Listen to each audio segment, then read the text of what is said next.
Mitch McConnell in the Rose Garden in a fabulous press conference and an amazing example of democracy in action when the leader of the free world takes that many questions from the press corps that Chris Stirewalt, who is joining me now, we are going to get to that right now on the Daily Briefing because I have got to ask you about all of this. First of all, your initial reaction about why this was initially called, because President Trump and Mitch McConnell have sort of somewhat been at odds, okay, for the last 6 weeks, but apparently they talk on the phone all the time, but none of us know that.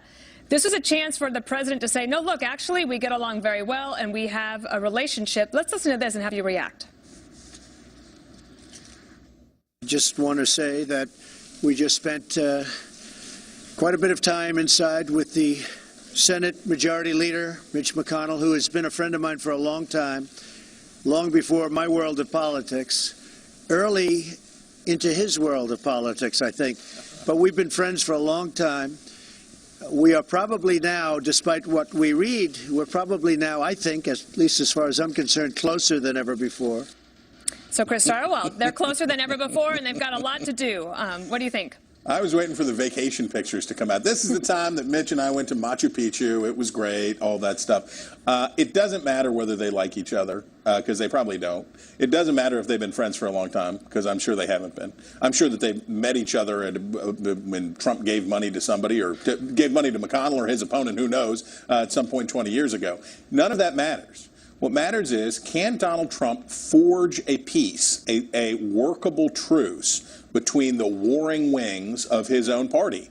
So his embrace of McConnell today says to his former senior White House advisor, Steve Bannon, I am going to stick with McConnell for now. I am going to stay here in this space. And if you want to, as Bannon has now said he will do, primary every Republican Senate incumbent save Ted Cruz, that he's going to come after them all and that he's going to try to tear it up.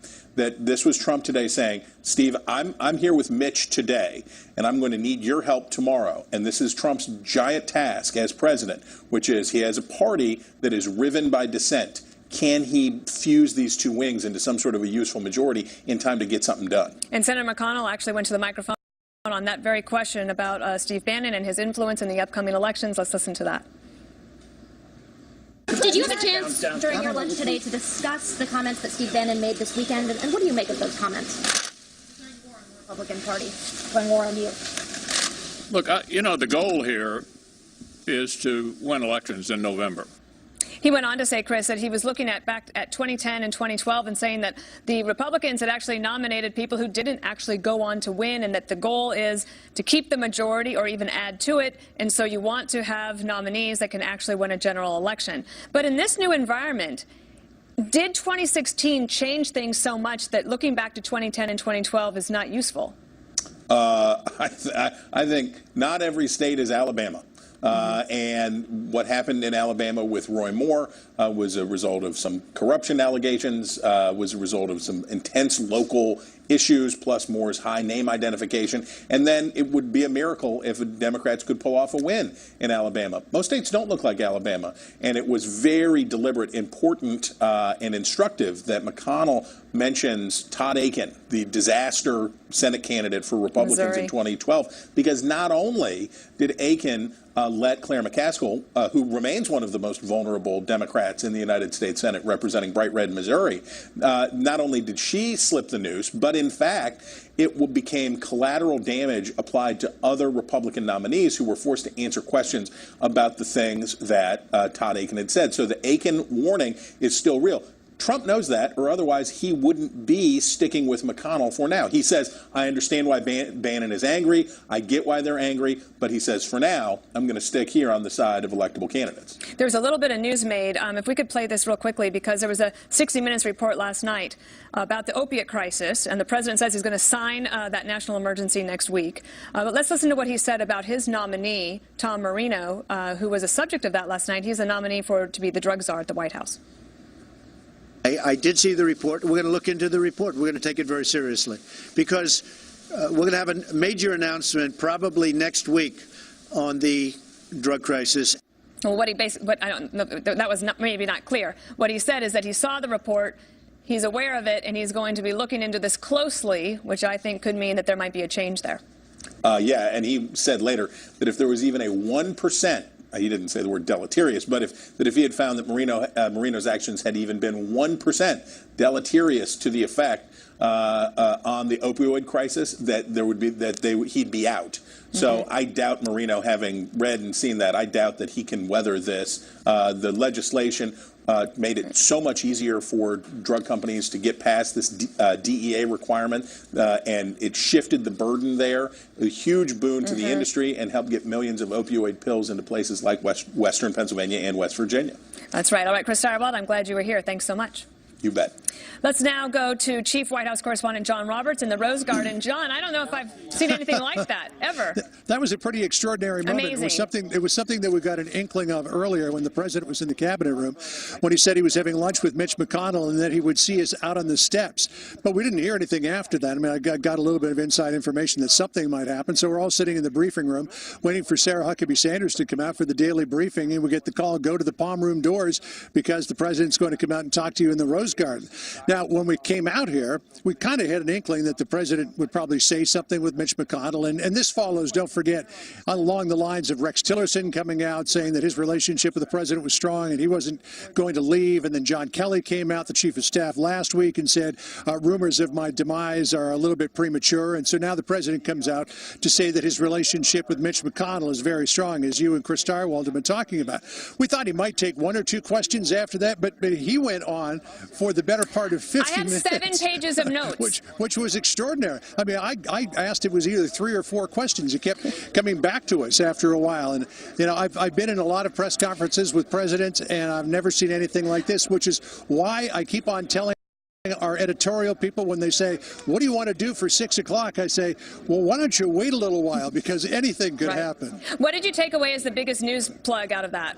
I think the fact that there's going to be an announcement on a national emergency on drug control policy and opiates, I think that was a big piece of news. I think it was also a big piece of news when Mitch McConnell came forward after I asked the president if he was okay with tax reform coming next year instead of this year. The Senate Majority Leader came out and said, we're going to get it done, or we want to get it done by the end of this year, because don't forget, Dana, he has said in the past that he wants to get it done this Congress. So I think those were a couple of pieces of big news there. All right, although they did set the expectations that, remember, President Obama didn't sign those big pieces until the early winter of the following year. So, John Roberts, thank you so much for being there today. Thanks, Dina. So the Republican tax plan facing some heavy criticism from Democrats, but moments ago, both President Trump and Majority Leader McConnell said the plan is good for America and that it will pass. I would like very much to see it be done this year, so we won't go a step further. If we get it done, that's a great achievement. But don't forget, it took years for the Reagan administration to get taxes done. I've been here for 9 months. We're going to get this job done, and the goal is to get it done by the end of the year. My next guest, however, is willing to bet 2 well-known liberal economists $60,000 that tax reform will jumpstart the economy. Lawrence Lindsay is a former assistant to President George W. Bush for domestic economic policy, and he joins me now. Sir, thank you for being here on this very auspicious moment to have you, because that was the lead. President Trump coming out with Mitch McConnell saying, look, he and I are on the same page. We have a lot to do. I want to ask you, how important do you think it is for the president to get tax reform, not just politically, but I'm curious your thoughts about the case for economic growth? Well, I think it's important. You know, we've just had the weakest economic recovery in American history. Growth has been 2%.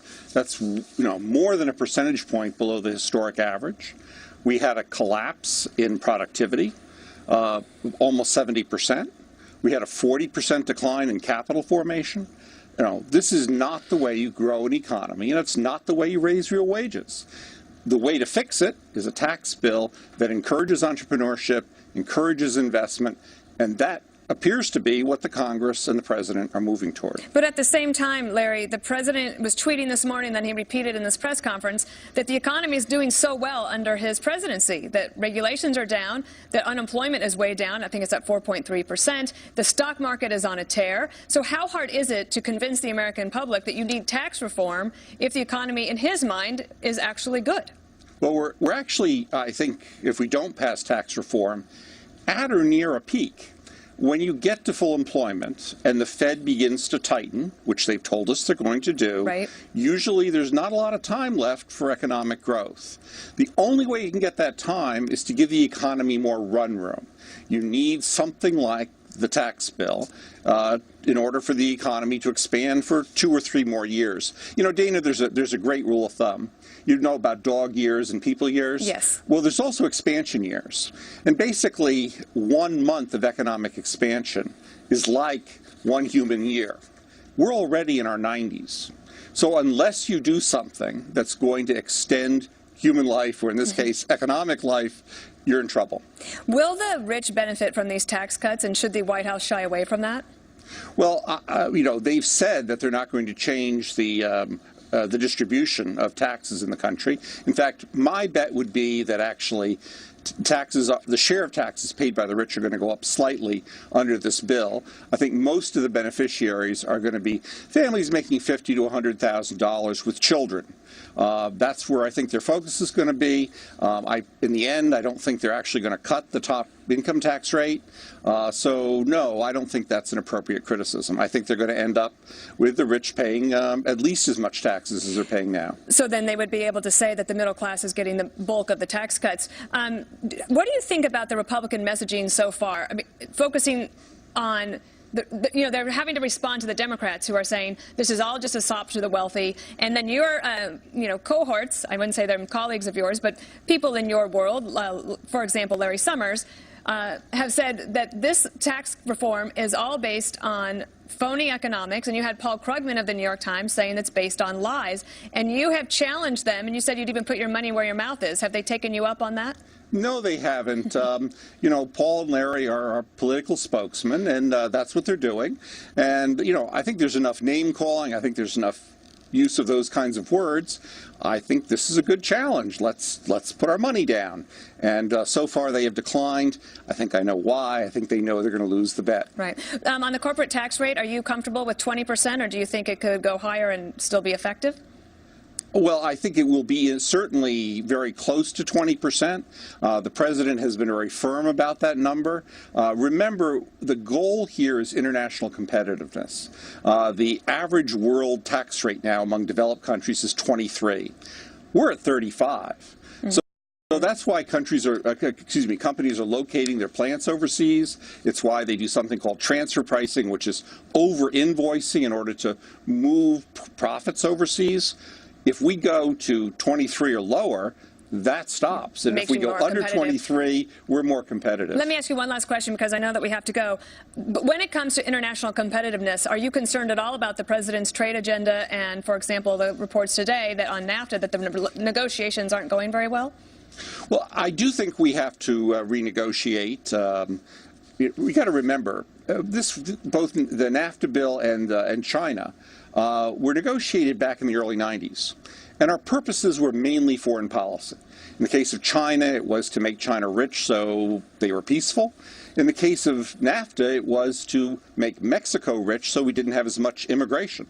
Both have worked. China's doing very well. Mexico's doing very well. In fact, most of our immigration across our southern border isn't from Mexico. Right. It's from south of Mexico. And under the Obama administration, the Mexicans actually approached Obama to say, can you help us build a wall on our southern border? Their southern border, right. So I mean, there's the ironies here are enormous. First things first. He said he wants the wall, and he's going to ask the Congress to appropriate the money for it. So, yeah, I think that'll happen. But again, the deal in the early 90s worked. Now that those countries are both rich, is the same kind of deal appropriate? All right. And I think that, you know, there's certainly room for modification in our favor. Well, it's a real benefit for us to have your thinking today on tax reform. Thanks so much, Larry. You're very welcome. Thanks for having me. Okay. President Trump was also asked moments ago about the ongoing Russia investigation. Here's his response. The whole Russian thing was an excuse for the Democrats losing the election, and it turns out to be just one excuse. I mean, today Hillary blamed Nigel Farage. That one came out of nowhere. So that was just an excuse for the Democrats losing an election that, frankly, they have a big advantage in the Electoral College. They should always be able to win in the Electoral College, but they were unable to do it. Joining me now is Marjorie Clifton. She's a former consultant to the Obama campaign and a principal of Clifton Consulting, Vince Coglianese is editorial director of the Daily Caller and host of Mornings on the Mall on WMAL. So thanks for you both being here. I mean, that's pretty exciting for the Daily Briefing to include a presidential press conference. Vince, he covered a whole range of issues. What did you take away as the most important? Well, the relationship between Mitch McConnell and Donald Trump, I think, is what everyone was waiting to see. And I think the message we're getting from both men is that President Trump, for the moment, is willing to invest his confidence in Mitch McConnell so long as he can complete the tasks that the president laid out today. Those include getting something done on health care reform, certainly on Obamacare repeal and replace, and definitely in the near term, getting tax reform done. This is a pivotal week for the Senate. They need to get to that 50-vote threshold. They feel like they're close. There are a lot of moving pieces going on around Washington as we speak right now, as senators are sort of being pulled in the direction of voting for this tax reform. So right now, President Trump is giving his vote of confidence to Mitch McConnell. Now, let's see if this was a last meal. I mean, if he can't succeed, then there may be a different conversation. Yeah, there was certainly a lot to chew on after lunch. Marjorie, this was another example of how the president, any president, can help set the agenda in Washington, because he came out today. I took 7 pages of notes. I think it was probably 25 questions from the press, and it seemed like he was having a great time. He is resetting the agenda. He's hitting all the hot points that he wants to hit: tax reform, the NFL. He hit North Korea, immigration. Is it a reminder to the Democrats that they've got an uphill battle if they want to try to actually have an impact? Well, I think that alignment is going to be absolutely key within the Republican Party. Again, why Mitch McConnell was such an important image, even just to have the two of them together, because there's been a lot of criticism going back and forth. Look, we know that Trump is very comfortable with going after someone on Twitter and then loving them the next day, so we'll see if that can kind of sustain. You're right, a lot of really important issues. The opioid crisis, I think, also one of those that he has taken as a lead. So how he responds to this potential issue with Marino as his drug czar is going to be really critical. I mean, we have 91 Americans dying every day of opioid overdose, and it's increasing, so it's not getting better, and how we tackle that's going to be really important. But again, tax reform, this is his second chance at health care that didn't go. So can he get the party to align? And I think, look, nobody wins from having the Republican Party be completely, frankly, divided on all these issues. If we're going to have any kind of bipartisan work whatsoever, we've got to at least get the party aligned. So, well, I only have 30 seconds, Vince. I just want to say that the Democrats also have a lot of rifts. The Republicans are on front and center display, but what do you think about the Democrats? Well, I think you saw Dick Durbin in the last 24 hours say that they need to be careful. They can't be too liberal as a party. Yep. You've seen, I think, the financing arms of the House and the Senate both at some point consider... Vince, I apologize. I'm going to have to run. Thank you both for being here. Army Sergeant Bo Bergdahl, who was freed by the Taliban after 5 years in captivity, will discuss next. Army Sergeant Bo Bergdahl, who was captured and held by the Taliban for 5 years after walking away from his post in Afghanistan, pleaded guilty to desertion and endangering his comrades. I'm joined by retired 4-star General Jack King, chairman of the Institute for the Study of War and a Fox News military analyst. Sir, this is a story that was sort of long in coming, because we remember how President Obama had a Rose Garden ceremony with Bergdahl's parents, and that subsequently he was called a hero. And today he pleads guilty. How significant is this? Well, it is pretty significant. This doesn't happen that often, obviously, even in our military history. And I think right from the beginning, this story was never right, and the military bears some responsibility here, frankly. The preliminary investigation on Bergdahl, done by the chain of command from the unit he came from, had the facts, and the facts never changed. And that was that he deserted his post and went out in an area where the Taliban was known to be, and he was taken up by the Taliban. That put that base at risk, because we knew he would be interrogated. We knew he would likely be tortured, and also put those at risk who were chasing after him.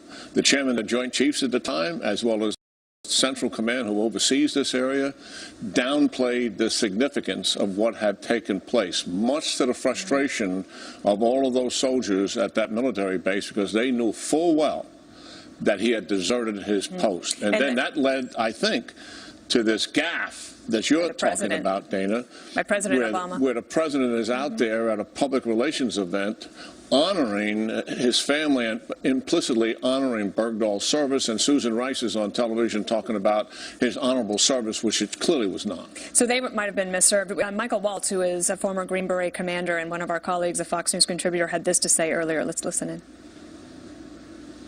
This is justice 8 years in the making since he walked off his base in 2009, and this is justice for not only the soldiers and the men and women who were directly involved in the search for him, but all of the ones all across Afghanistan who were starved of assets that they normally would have had. He doesn't even deserve the honor of being called a POW in my mind. He needs to be called a deserter. And I think Michael, also because he was there and he was leading men in that fight, has very strong feelings because lives were lost. People were injured in the search for Bowe Bergdahl. Yeah, everybody's got strong feelings about this. I mean, because up and down the entire chain of command is enormous frustration about what took place. Listen, we were going to go after him anyway, regardless of the fact that he deserted his post. We're not going to just abandon an American soldier. So right. I think that has to be also understood. Right. We're going to run this thing down if we can. I remember President Obama saying that in particular, that this was something we would have to do. But that you're right. When they said he called him a hero, that sort of changed everything. And then the deal we made. Remember the awful deal. Well, and actually, I checked into that. Where are those 5 terrorists that we traded for Bowe Bergdahl? We don't know for a fact, but you can surmise that most of them are back in some kind of leadership role, or at least they're iconic figures that are being chaperoned around because they were all leaders, the equivalent of general officers in And do the you think movement. it's complicated other efforts to get hostages back?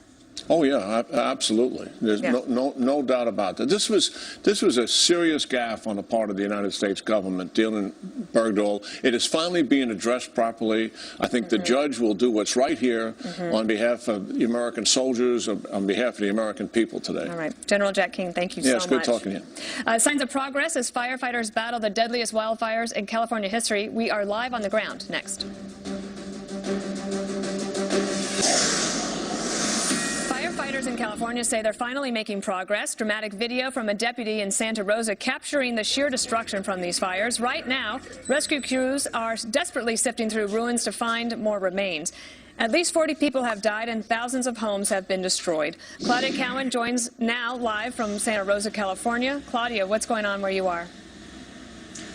Well, Dana, good afternoon. This housing tract here in Santa Rosa remains evacuated, but there is a lot going on here. You can see the trucks behind me, the blue PG&E trucks, the white pickups as well. These are utility workers repairing down power lines, checking for gas leaks, making sure this area is safe so that by tomorrow or maybe Wednesday, people will be allowed back into this neighborhood to see what, if anything, is left of their property. You can probably tell here that the air is still pretty smoky because as we take a look at some live pictures, I can tell you that there is active fire burning about 2 miles away from where we are. This is coming from the Oakmont fire burning near the wine country town of Kenwood. It started on Saturday and is just 15% contained. With more than a dozen active fires, it's sometimes hard to keep them all straight, but I can tell you Santa Rosa was hit hard by the Tubbs fire, and today the Tubbs fire has been brought to heel. It is now 70% contained, and resources are shifting over to putting out that Oakmont fire I just mentioned, as well as other hotspots. The big Atlas fire in Napa, 51,000 acres big, is now 68% contained, and the Nuns fire is 50% surrounded after burning 48,000 acres. More numbers, it's almost just mind-boggling. 11,000 firefighters are battling 14 major wildfires that together have scorched more than 200,000 acres. But evacuations are being lifted. 40,000 people are out of their homes. That's down from 100,000 people. Crews say cooler temperatures and calmer winds are really helping them turn the corner as this firefight heads into a second week. But more tragic news today, CAL FIRE confirming that the operator of a water tender was killed when the vehicle flipped over on a steep road near Calistoga early this morning. He was a contractor providing support for crews working on the Nun fire. It isn't clear why the vehicle rolled over, but it's possible fatigue played a role, as these crews have been working around the clock for many days. In fact, this is day 8. And now, along with the 40 deaths because of the fire itself, we have our first fatality because of the firefighting effort. Dana. All right, Claudia Cowan, thank you so much for that update. After the break, I'll tell you about a very special guest on tomorrow's show. He knows exactly how much tragedy wildfires can bring.